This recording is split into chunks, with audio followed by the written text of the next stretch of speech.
Hare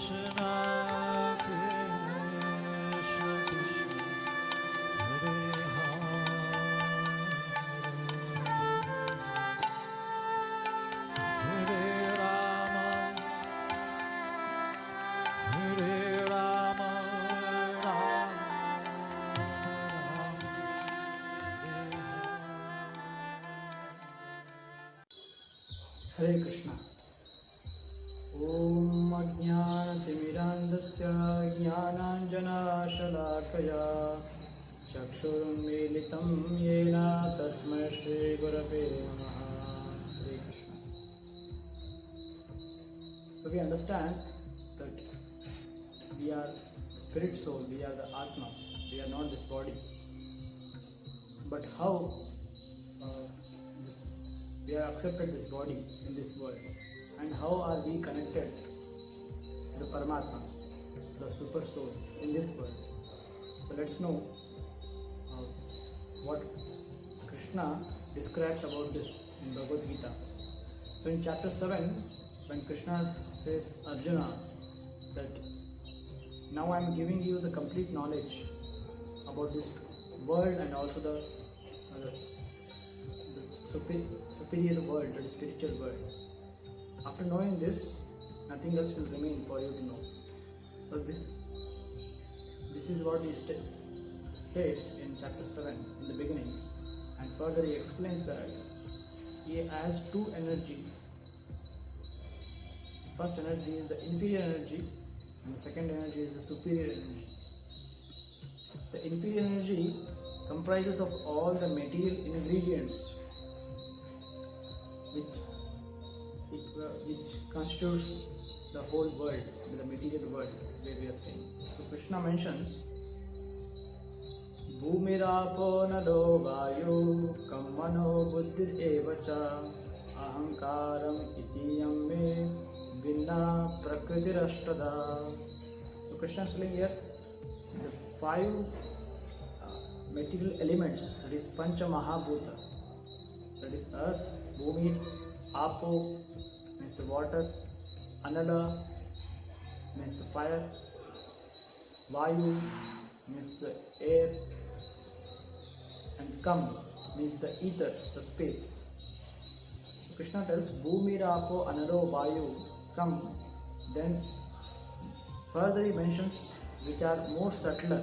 Subtler means it is Sukshma, subtler material ingredients. He mentions that. Come after that Mano Buddhi. Mano means Mana. Mana means Manas. It is mind. Then Buddhi. Buddhi means the intelligence.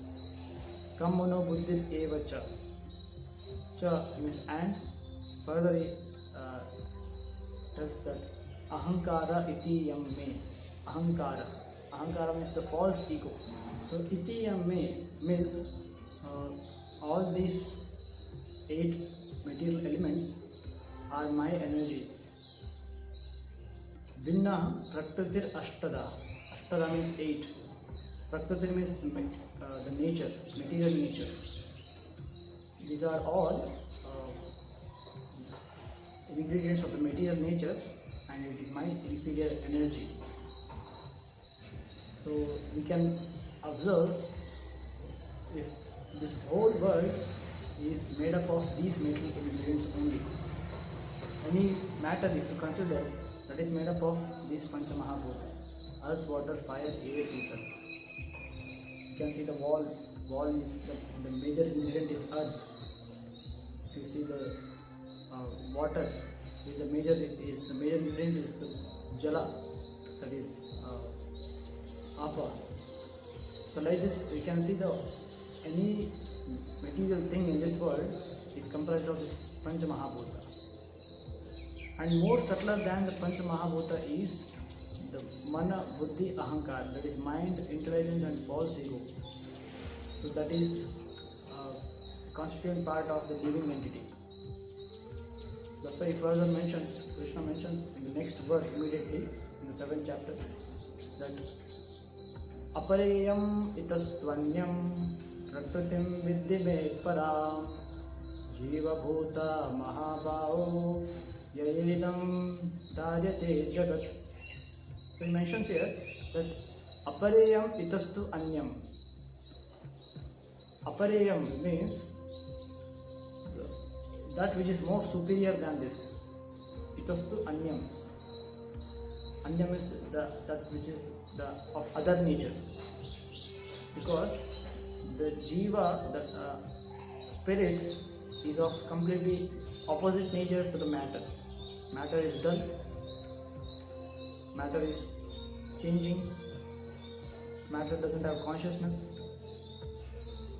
So, but the spirit is exactly opposite. It is not dull, it is chetana vastu, that is, it is conscious. It is not changing, it is permanent, it is eternal. So that's why he mentions apareyam itastu anyam. Anyam is the of other nature. There is another my energy which is superior and it is of another nature. Apareyam itastu anyam. Prakritim vidhi me param. Prakritim means the nature. The nature means the material nature which is superior. Param means superior. Prakritim vidhi me param. So what is it? The superior nature? He mentions in the third line. Jiva-bhuta mahabhavo. Jiva means the living entity. Bhuta is all varieties of living entity. Jiva-bhuta mahabhavo ya-edam daryate jagat.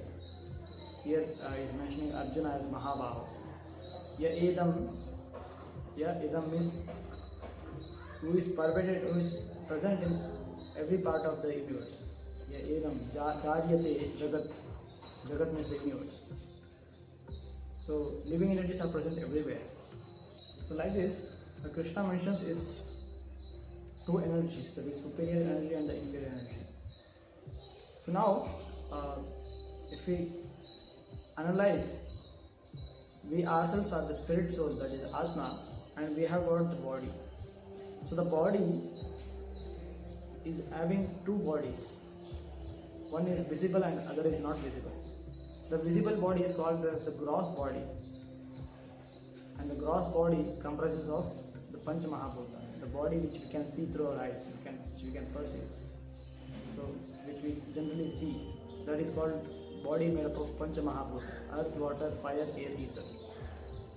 And there is another body which we cannot see, that is subtle body, that is Sukshma Sharira, which is there inside this, that is made up of Man, Buddhi and Ahankar. Man means the mind, Buddhi means the intelligence, and Ahankar means the false ego. So now each of this subtle body, the constituents of subtle body, they are more subtler in a degree. This man is mind. The mind has the function of thinking, feeling and willing. Thinking means there are so many thoughts we get every moment. So then feeling means we experience. All the experiences are stored in the mind. So there may be bitter experiences, or there may be pleasurable experiences. So there may be neutral experiences. All kinds of experiences are stored in the mind. And based on the experiences, we have likes and dislikes. So then finally, the last function is thinking, feeling and willing. Willing means the intentions, the desires. So all kinds of various desires and ambitions are stored in the mind. So further, if we go to the more subtle, that is intelligence. Because the function of intelligence is to discriminate and to decide. Discriminate what is good and what is bad, what is appropriate for me, what is not leading to the success, all these discriminations, and making decision. Based on the discrimination of what is right and wrong, it makes a decision. So that is the function of intelligence. Then finally, the Ahankar is most subtle. most sukshma. Ahankar means the false ego. What do you mean by the false ego? False ego means it's nothing but just a false identification. So we strongly identify ourselves with this body. So that strong identification, which is not true, which is false, because we are actually soul, we are Atma, but we are identifying ourselves as a body. That's why it is called false ego. Now further, even subtler than the Ahankar is the spirit soul, is we, the Atma. So that's what Krishna mentions in Bhagavad Gita, that Indriyani paranyahur indriyebhya param manaha manasastu para buddhe yo buddhe partastu saha. So it's telling here, Indriyani parani yahur. Indriyani means the senses, because senses are generally it can be compared to the Pancha Mahabhuta, because the final constituents are the 5 material elements. So Indriyani, the senses. Indriyani parani aur. The senses are more higher and subtler than the material elements. Indriyebhya param manaha. Indriyebhya param manaha means more than the indriya, more than the senses, the more subtle and higher is manaha, means mind. Because mind is it is like king among all the senses. It can control all the senses. If mind is controlled, then all senses are automatically controlled. Indriyebhya param manaha manasastu para buddhe. And higher than mind is intelligence. Because intelligence, by its discrimination power and also by decision power, it holds the mind. It doesn't let mind wander here and there. Because function of mind is to wander. It brings so many thoughts, so many desires. But intelligence is the one who decides this is good and this is not bad. And manasastu parabuddhe yo buddhe paratastu saha. Yo buddhe means you yourself, the Atma, is more higher than even the intelligence. So like this Krishna mentions the gradation. So the Atma is having 2 covers. The first cover is the subtle body, the Sukshma Sharir, which is comprised of Man, Buddhi, Ahankar, mind, intelligence and ego. And the next body is the visible body, that is of Pancha Mahabhuta.